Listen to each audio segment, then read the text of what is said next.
આજે એક મહત્વના સમાચાર મળ્યા છે, બધાને જાણ છે એવી રીતે ગુજરાતભરમાં છેલ્લા ઘણા વર્ષોથી આદિવાસી સમાજ સાથે ખૂબ અન્યાય થતો હતો. આદિવાસીઓની જમીન અલગ અલગ સરકારી પ્રોજેક્ટમાં પડાવી લેવી, આદિવાસી બાળકોની શિષ્યવૃત્તિ ખાઈ જવી, આદિવાસી વિસ્તારોમાં નકલી કચેરીઓ ખોલવી અને આદિવાસીઓ સાથે ભયંકર અન્યાય અને અત્યાચાર કરવામાં આવતો હતો.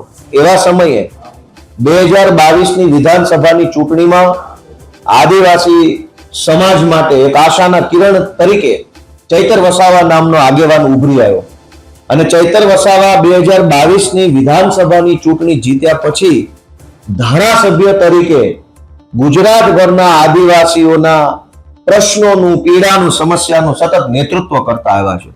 એ ચાહે આદિવાસી બાળકોના સ્કોલરશિપનો મુદ્દો હોય, જળ, જમીન, જંગલના અધિકારોનો મુદ્દો હોય, ગ્રામ પંચાયતોની સ્વાયત્તાનો મુદ્દો હોય, અનુસૂચિ 5, અનુસૂચિ 6 નો મુદ્દો હોય, માઇનિંગને લગતા મુદ્દા હોય, આદિવાસી વિસ્તારોમાં આદિવાસી બાળકોના અનામતના દાખલા બાબતના મુદ્દા હોય, તમામ મુદ્દે ચૈતર વસાવાએ ગુજરાતભરમાં પૂરી મજબૂતીથી, પૂરી તાકાતથી લડાઈ લડી છે અને આદિવાસી સમાજ માટે ન્યાય અપાવવાનું કામ કરતા આવ્યા છે. ભાજપે ચૈતર વસાવાને ઝુકાવવા માટે, ડરાવવા માટે, એને મનોબળ તોડી નાખવા માટે અનેક પ્રયત્નો કર્યા.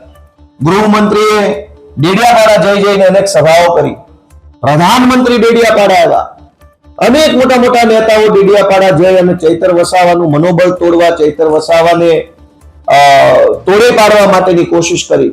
પણ ચૈતરભાઈ વસાવા બિરસા મુંડાના વારસદાર છે, વંશજ છે, કે ભાજપ સામે ઝૂક્યા નહીં અને એટલે ભાજપે સરકારી મશીનરીનો ખોટો ઉપયોગ કર્યો. એક સરકારી ખોટો ફરિયાદી ઉભો કર્યો, સરકારી પંચ, સરકારી વકીલ, સરકારી પોલીસ અને બધા સરકારી માણસોએ ભેગા મળી 2 વર્ષ પહેલા ચૈતર વસાવાની સામે ખોટું પ્રપંચ ઉભું કર્યું. ચૈતરભાઈને જેલમાં રાખવામાં આવ્યા અને જેલની અંદર પણ ભાજપ તરફથી એને એવું સામદામ કરવામાં આવ્યું કે ભાઈ તમે પક્ષપલટો કરી લો તો તકલીફ નહીં પડે. પણ ચૈતર વસાવા ફાઇટર છે, એ આદિવાસી સમાજ માટે, ગુજરાતના લોકો માટે લડવા વાળો માણસ છે, ઝૂકવા વાળો નથી. ભાજપે જ્યારે એમને જેલમાં નાખ્યા તો આદિવાસી સમાજે ચૈતર વસાવા પાસે આશા રાખી, ચૈતર વસાવાને જિલ્લા પંચાયત જીતાડી આપી. આદિવાસી સમાજે આદિવાસી વિસ્તારની અનેક તાલુકા પંચાયતો, જિલ્લા પંચાયતો, આ નર્મદાની જિલ્લા પંચાયત બનાવી દીધી. શું કામ? કે આદિવાસી સમાજે જોયું કે ચૈતર વસાવાને દબાવવાની કોશિશ થાય છે. વર્ષો પછી એક મરદ માણસ સમાજ માટે બોલવા લાગ્યો છે, એને ભાજપ દબાવે છે. એ વાત આદિવાસી સમાજે જોઈ, જાણી અને ચૈતર વસાવાને ધારાસભ્ય હતા, સાથે સાથે જિલ્લા પંચાયત પણ આપી. ભાજપના પેટમાં તેલ રેડાયું અને અચાનક જ સજા થઈ ગઈ. સરકારી પંચ, સરકારી પોલીસ, સરકારી વકીલ, ફરિયાદી સરકારી, સાક્ષી સરકારી, બધું જ સરકારી. કેમ આવું? ગુજરાતમાં હજારો ભાજપના માણસોએ ન કરવાના તમામ ધંધાઓ કર્યા છે. એને તો પોલીસ સ્ટેશનના લોકઅપમાં 1 કલાક બેસાડવામાં નથી આવતા. ચૈતર વસાવા જ કેમ? કેમ કે ચૈતર વસાવા ઝૂકતો નથી, ડરતો નથી, ઉભો રહેતો નથી, સતત લડ્યા કરે છે, અવાજ ઉઠાવવા કરે છે. વિધાનસભાથી લઈ સડક સુધી, ગામની ગલીથી લઈ અને સર્વોચ્ચ જગ્યાઓ સુધી થઈ એ આદિવાસીઓ માટે લડે છે. આજે બહુ આદિવાસી સમાજ નારાજ થયો છે, દુઃખી થયો છે. ભાજપે જે ષડયંત્ર કરીને આદિવાસીઓના અવાજને દબાવવાનું જે કામ કર્યું છે એનો જવાબ ચૈતર વસાવા આપશે. આમ આદમી પાર્ટી તો આપશે જ આપશે, પણ આદિવાસી સમાજ ભાજપને જવાબ આપવાની છે આજે ભાજપે જે ષડયંત્ર કર્યું છે એનો. Thank you. સાક્ષી સરકારી, પોલીસ સરકારી, ફરિયાદી સરકારી, વિટનેસીસ બધા સરકારી, પંચનામું સરકારી, બધું જ સરકારી છે. તો સ્વાભાવિક છે કે આખું ષડયંત્ર ઊભું કરવામાં આવ્યું છે ચૈતર વસાવાની વિરુદ્ધમાં. ચૈતર વસાવાને કહેવામાં આવ્યું તો ભાજપ દ્વારા કે પાર્ટી બદલી નાખો, બધું સારું થઈ જશે. પાર્ટી બદલી હોત તો આ ચુકાદો ન આવે.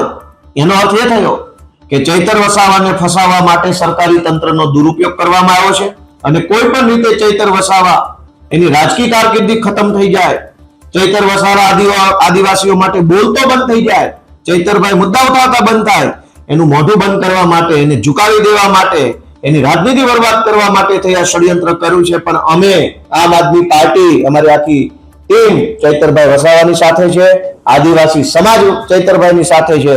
ભાજપ સામે અમે ઝૂકવાના નથી ક્યારેય. ગોપાલભાઈ, આપ વકીલ એડવોકેટ છો, ખાસ જ્યારે 7 વર્ષની સજા પડી છે તો ધારાસભ્ય પદ પણ એમનું જોખમમાં છે. હવે પછી કાનૂની રસ્તો પાર્ટી કઈ રીતે અપનાવવાના છે? હાઈકોર્ટમાં, સુપ્રીમમાં કઈ રીતે? અમારા સુપ્રીમ કોર્ટની એડવોકેટ્સની ટીમ અત્યારે સક્રિય છે દિલ્હીથી. અમારા ગુજરાત હાઈકોર્ટના એડવોકેટ્સ પુનિતભાઈ જુનેજા, ઓમભાઈ કોટવાલ, દિવ્યેશભાઈ સહિતની અમારી ટીમ, પ્રણવભાઈ, બધા એક્ટિવ છે. હું પોતે પણ આમાં એક્ટિવ છું.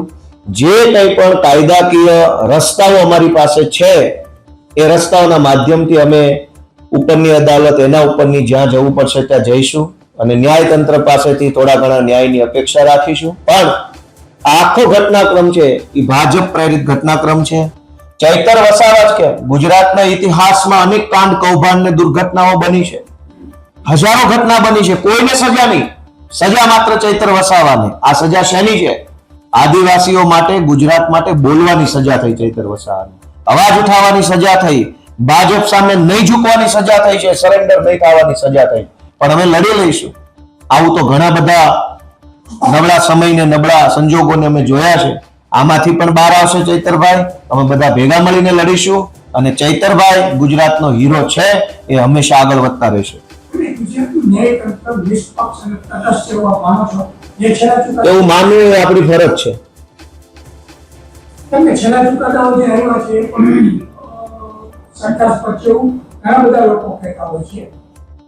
લોકો કહે છે તો એ વાતમાં કંઈક હશે જ. Thank you. Thank you.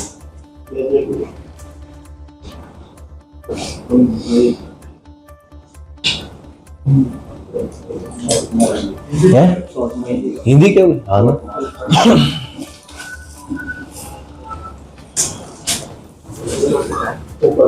અમે તમને આપીશું પણેપણના સમાચાર. જો તમે અમારા નિર્ભય માર્ગ ન્યૂઝ ચેનલને સબસ્ક્રાઇબ કર્યું નથી તો અત્યારે જ નીચે આપેલા આઇકોન બટન પર ક્લિક કરીને સબસ્ક્રાઇબ કરો અને શેર કરવાનું ભૂલશો નહીં.